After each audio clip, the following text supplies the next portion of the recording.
Good morning. Sorry for that short delay. We were having a technology issue. My name is Maya Melhan, and I'm the lead recruiter with West-MEC. Today we are at our central campus. You can see a couple miles off of the 101 on Glendale. West-MEC, just so we have a quick look at a public district, our programs are opportunities for students to take in addition to their high school classes junior and senior year. All of our programs have certifications associated with them, so when students are coming to school with us, they're working towards obtaining those certifications to be job ready once they're graduating. So this is really kind of a first step towards opportunities while students are still in high school, so they can kind of get both of those things out of the way at the same time. So that's the big benefit. We are a pretty large district. We cover the West Valley, about 3,600 square miles. So pretty much Paradise Valley over to Wickenburg, down to Tonopah area and Buckeye, around through Buckeye, Glendale, Avondale, Tolleson, up through Peoria, other districts as well. So pretty much the big chunk of the West Valley is in our area. Are offered on one of our campuses. We have 4 campuses total. So this campus here is just one of those. And you can, looks like we're having a small tech issue. My apologies. Okay, there we go. So you can look at any of our programs on any of our campuses. So you could look at the programs offered or on one of the others as well. We have 28 programs total. Not every program is offered here just because our campus isn't large enough. So that's why we have those 4 campuses. The other campuses are offered in Surprise off of Dysart and Grand, in Buckeye off of I-10 and Verrado, and in North Phoenix off of I-17 and Deer Valley. So that's just a brief overview. Those are very low cost. Students within our programs, when they just pay registration, which for most are $5. If you have any other questions though about any of that, feel free to let me know and I can answer those. Just a couple housekeeping items before we get started. If you have any questions at all, sounds like the teachers, you guys are live streaming through your classes, so if you have any questions that come in, you can just type those in the comment box and we'll be able to answer those for you. And we do have a little bit of some interesting connection in this building. It's mostly metal. So some things are isn't as great as others, but as we're moving through, it does constantly buffer and get better. So if you have any delays as we move through the campus, it's going to get a little bit better. But if you have any issues, let us know and we can see what we can do to correct that. So that is what I wanted to cover with you. Grab the camera. Okay, so now we are going to actually get started with seeing our campus. So this first bit here, administration. So we do have a principal, an assistant principal, a counselor, and we also have something career on the. So all of those things move smoothly for our students on campus. This is the first program we're going to see today. We don't have as many students here this morning because most of our students come to this campus in the afternoon from around 1 to 3:30 and from 4 to 6:30. So that's why we're not going to see many students here. So this is our coding program. You can see this cool piece of equipment that I'll tell you more about in a second. So this is for students that are interested in This is really for students that want to be able to create an app or a website from scratch and make it look a certain way, have a certain function, and really just be able to be as beneficial and smooth sailing as possible based off of their hard work on that. This machine here is a server, so you'll see that there's lots of different computer parts here. These are fans because as it works, it generates heat. So these fans and then also this liquid travel through this cool so it doesn't overheat.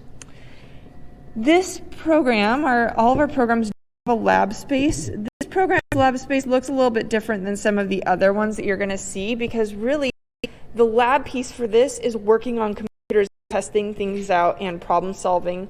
So it looks a little bit different than what you'll see in just a few minutes here.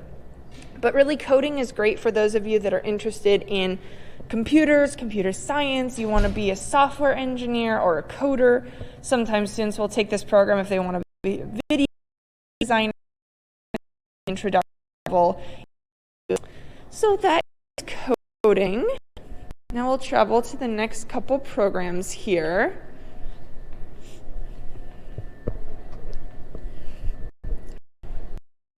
So this is our room. We have an area on all of our campuses for our students that has some snacks and some areas of food in addition to.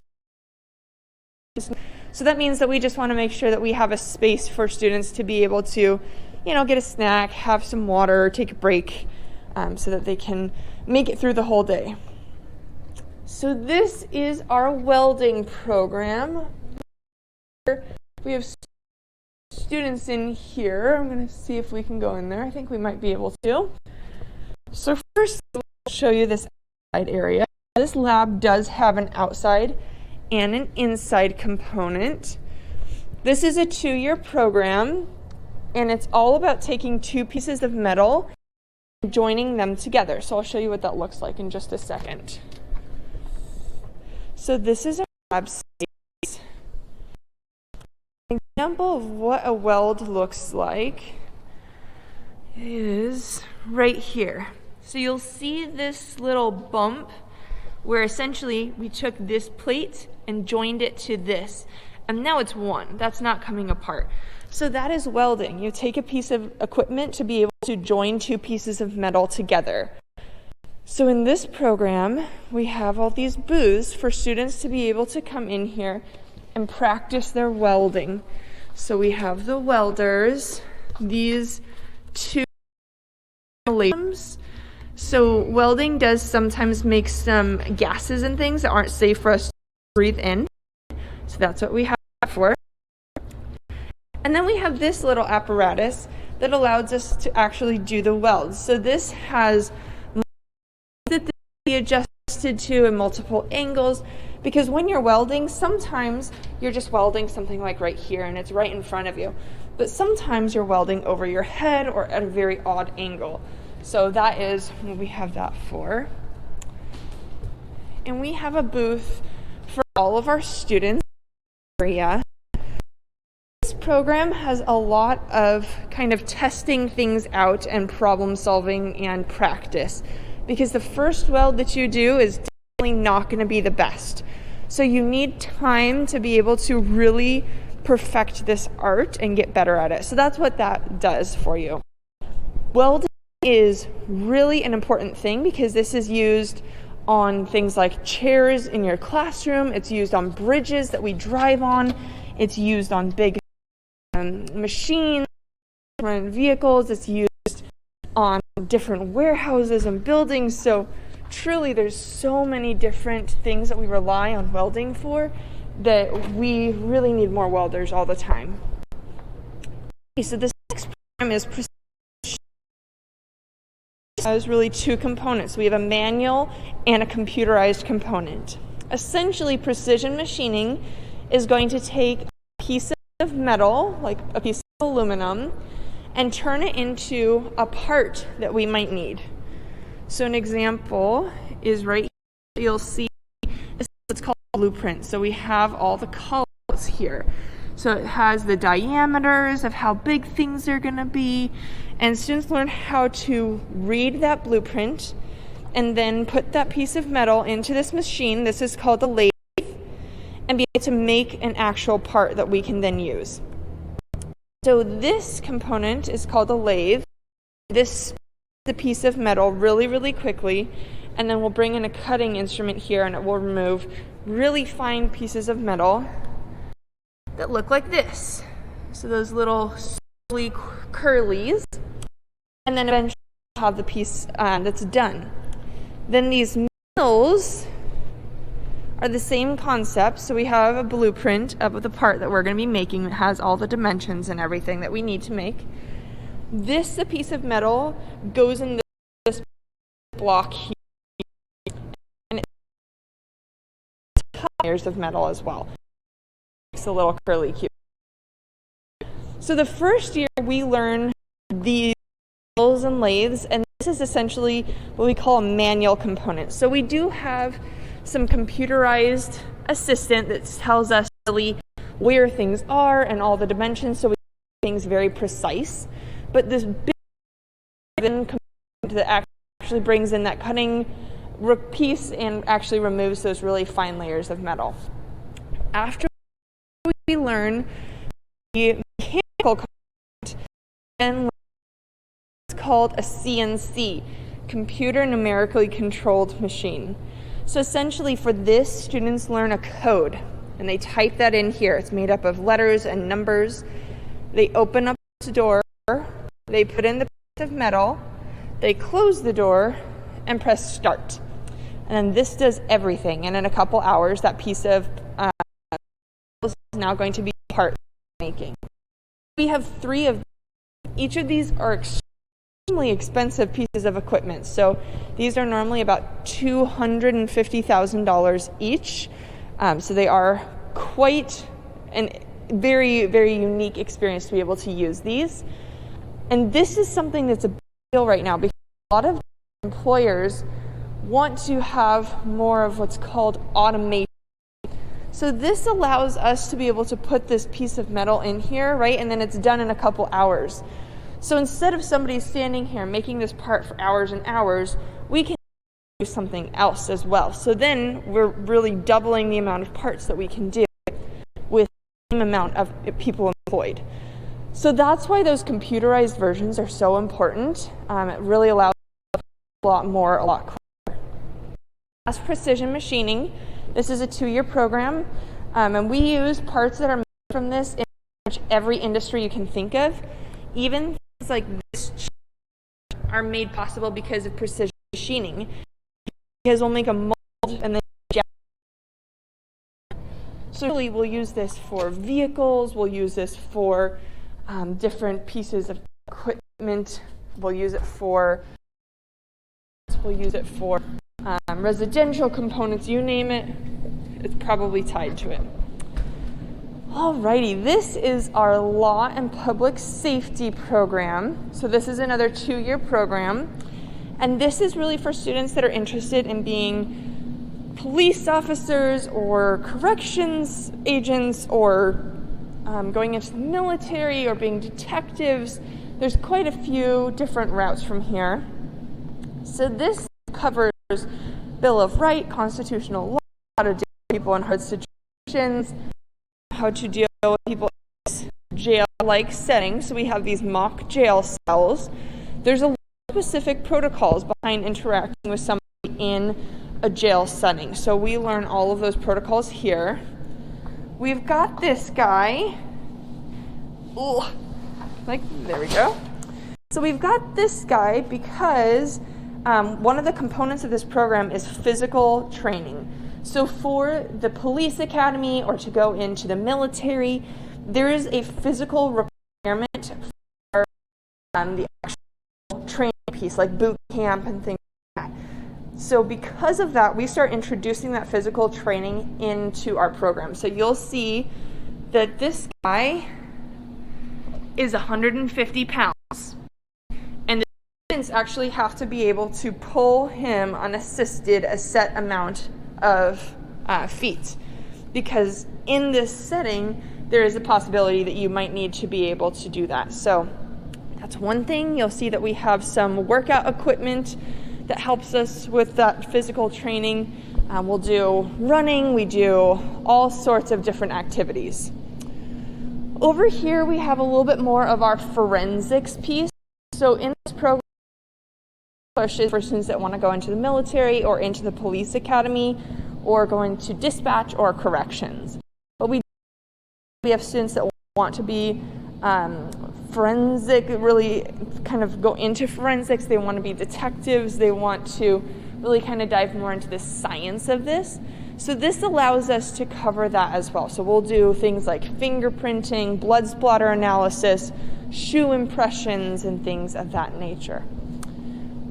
Then back here, we have some more computerized systems. Doesn't look like much, but we have quite a bit going on. One thing that's really neat about this program is we have a computer that runs over 3,000 different scenarios, and they're shoot, don't shoot scenarios. So it's kind of like an Xbox Connect almost. It projects certain settings. So maybe you're walking down a sidewalk or something like that, and then it brings in some sort of disgruntled additional person. So maybe somebody's really upset or they're really freaked out, and then you have to then learn how to diffuse that situation and make it safe for both you and the other people. So that's a really neat system because you do know how to work with all before the program. And then last piece here, behind this door is called our Armory. So we do have fake firearms. We have essentially kind of like airsoft firearms and then things that look exactly like the real deal, but it's not really a firearm. It's just a piece that has even weight. So we have that for a couple reasons. One, we do have the honor guard or color guard you might have heard of. So we do carry firearms in those settings. So that's one reason. The other is in this kind of, if you're going into corrections or you're going into detention or police academy or the military, there's a chance you need to hold a firearm. So we want to teach the safe practices that now so that you have a good foundation of that. This is on the glass here, another example of some of that physical training. So that is a big component of this program. Okay, so that's law and public safety. Now we'll go on to the next program. Next program is upstairs, so I'm not going to talk until we get up there. So you guys enjoy.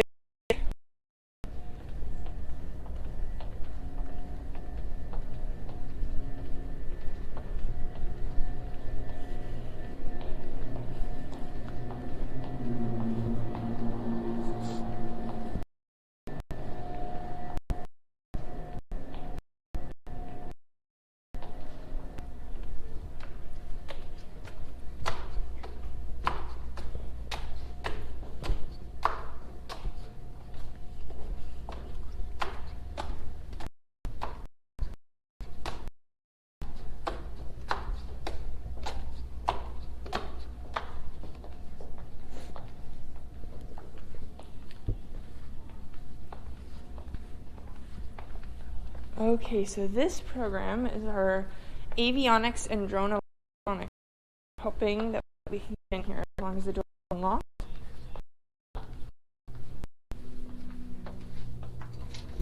Yes, excellent.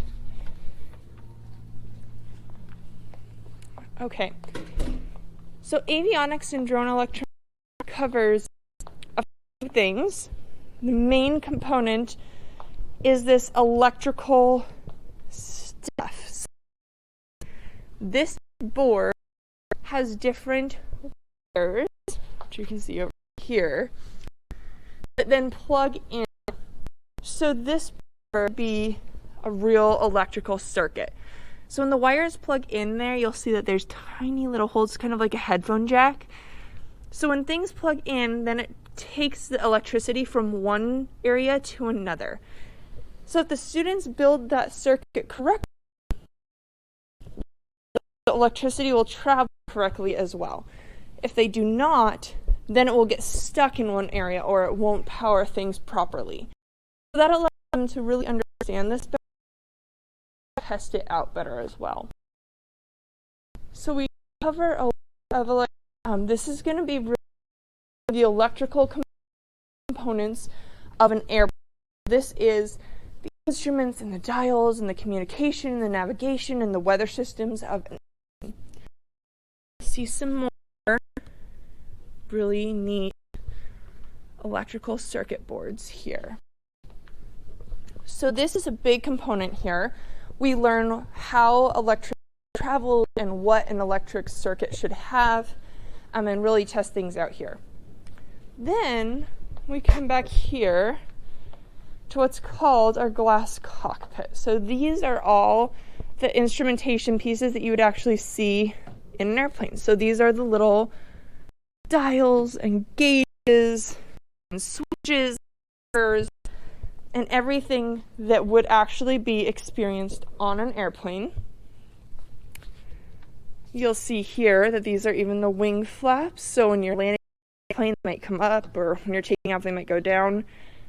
So all these systems are controlled by something inside of the cockpit so that the actual pilot can control these systems properly. So in here, what we do is we wire these, we test these out, we learn how to install them. You'll see here, this is the electrical wiring. So the students actually did this to power this all properly. If one wire isn't installed properly, components aren't going to work, which means that plane isn't going to be able to fly. So something as simple as that one tiny connection completely derail a flight. So that's why it's so important, and this is something that like every time of putting myself has to be want to here. It's what's called avionics recognition. These components while planes are on the ground, so that once they're in the air, they are safe and ready to go. And the last component we have in this program are these drones.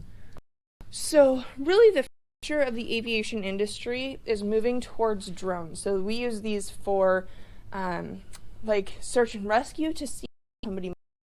We use these after a natural disaster, like a fire or a hurricane, to see if it's into an area. So in this program, these are actually kits. The students built all of these. All of these. The students installed all of these. So this was just a pile of plastic parts and nuts and bolts, essentially. And the students are the ones that build everything. And then we'll make sure that everything is working properly. This isn't like a drone flying class per se, but we are really learning how to install these components, again, just because drones are used so much in this industry now. So that is avionics and drone electronics. This is another 2-year program here.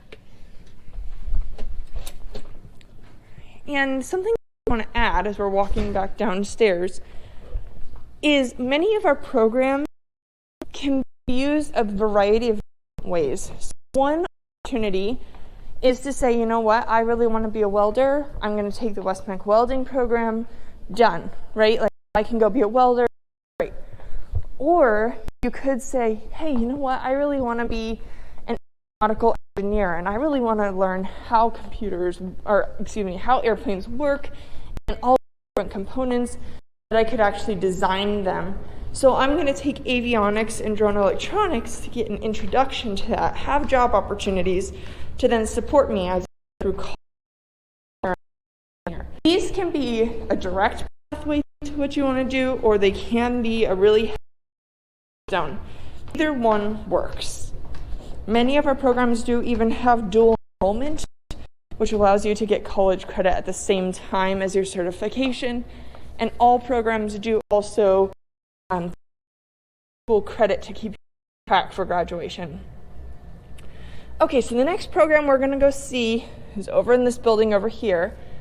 This building is an airplane hangar, so it is all metal, which means that our service is not great, to say the least.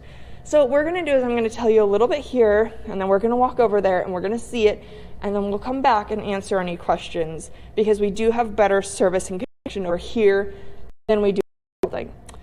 So here's a little bit about the program. This program is our Aviation Maintenance Technology program. This is a program that wants in mechanics. It's a 2-year program. It's actually the most intensive program that we have at West-MEC.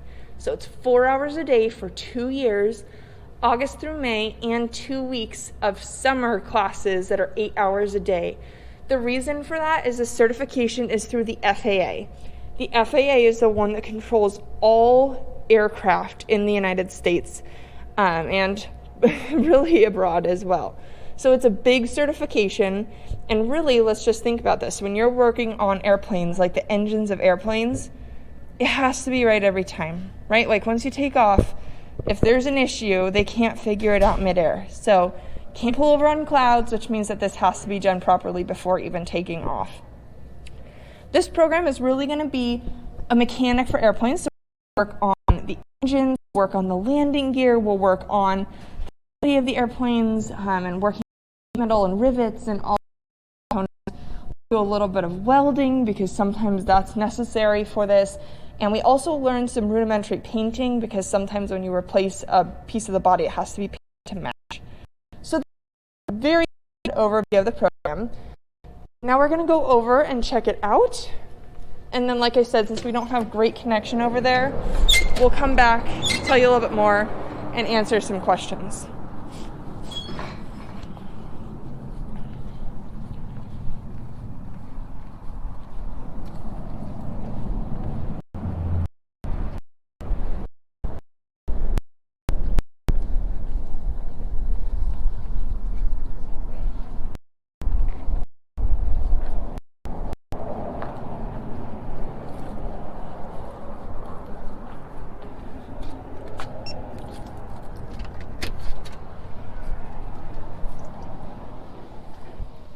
Okay, so this is our Aviation Maintenance Technology Lab. So you'll see that we have actual airplanes in here, and these the students do actually work on. So these engines and things are constantly changing, and students are constantly working on different real-world components for these. Over here, we have a welding area and our paint, like I was mentioning. We have quite a variety of airplanes. Most of them will be propeller-based airplanes. We do have one Learjet, which I can point out in a few minutes here.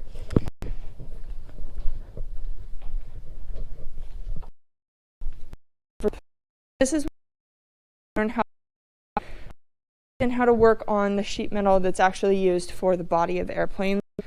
We use some pretty intense machines for this. So things like this guy here. Some really important safety protocols for these because sheet metal, I'll take you over here to show you some. It can be pretty dangerous because it is very, very sharp. So it's very thin, very sharp, and then these machines that bend that and cut that, very strong machines. So we have to learn all of those components very, very well. So I'm going to go upstairs to give you an overview of the whole lab so you can see everything at once. And then we'll go back to the other side where we have a better connection.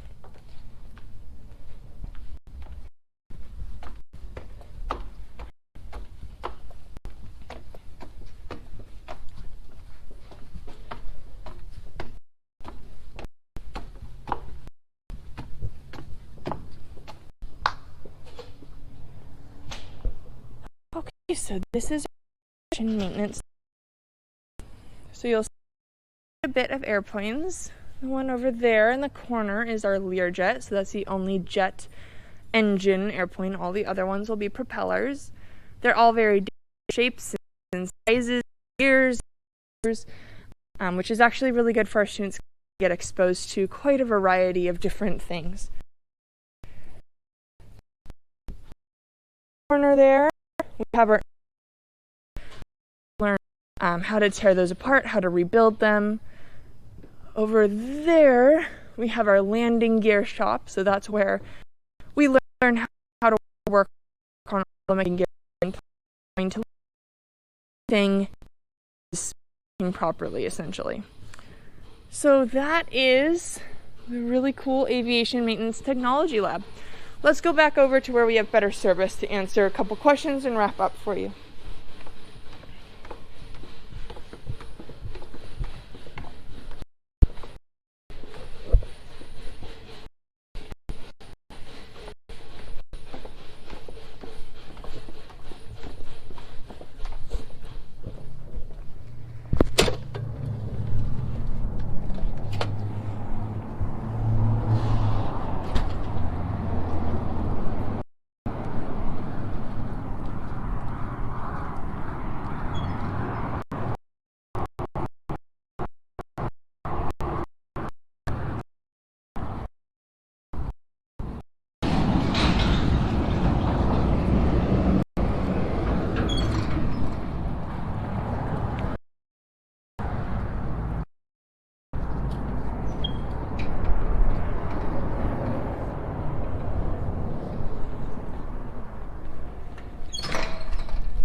So normally I just give you a couple common questions just so that you have information. So one is when to apply for our programs are all application based, and that is the fall of your sophomore year. So our application goes live in October every year. You can't apply until sophomore year because of regulations. So that's one thing. You can always check out our website, which is west-mec.edu, and learn more about our program, see some videos, there's information sheets. It's a really great thing for you to do until that point. And even right before you go, just to double check things. The second is we do work with 48 public high schools. We work with charter schools, online schools, you name it. So it is also really beneficial to just talk with your counselor or that kind of admin department at your school to just kind of have conversations about this. The third piece is transportation. We don't have a bus system that will get you here. So it's important to, there we go. Got another technology issue. There we go. So you either drive yourself, carpool with a family member, or you can take a city bus as well. Buses is a little bit more reasonable for some campuses than others. Like our Southwest campus doesn't even have a bus line that goes there. So that is the transportation piece. Another common question is sports. Many of our programs do happen in the afternoon. If you're going to be on sports, that sometimes is a decision between West-MEC or the sport, because a lot of times they happen at the exact same time. Attendance is really important for West-MEC, so once you're in high school, make sure you're working on your attendance and coming to school as you can. We do have some grade requirements for all of our programs. Normally that's going to be 1 credit of English with a C or higher and 1 credit of Algebra 1 or higher with a C or higher. So make sure that you're getting the best grades possible in classes, but especially those. And then other than that, now is a great time to just start having conversations with your family members, your teachers, counselors, and just start thinking about where you want to go with your life and how you're going to get there. And West-MEC can be a full stepping stone. Like I said earlier, of Lathe and a couple of our 28 programs. So definitely check out our website to learn more about our other campuses and programs. If you have any other questions, you can also email us at recruiters, RECRUTERS, at west-mec.org. With that, thank you so much for joining us today, and we hope to see you in one of our programs in the future. Bye, everyone.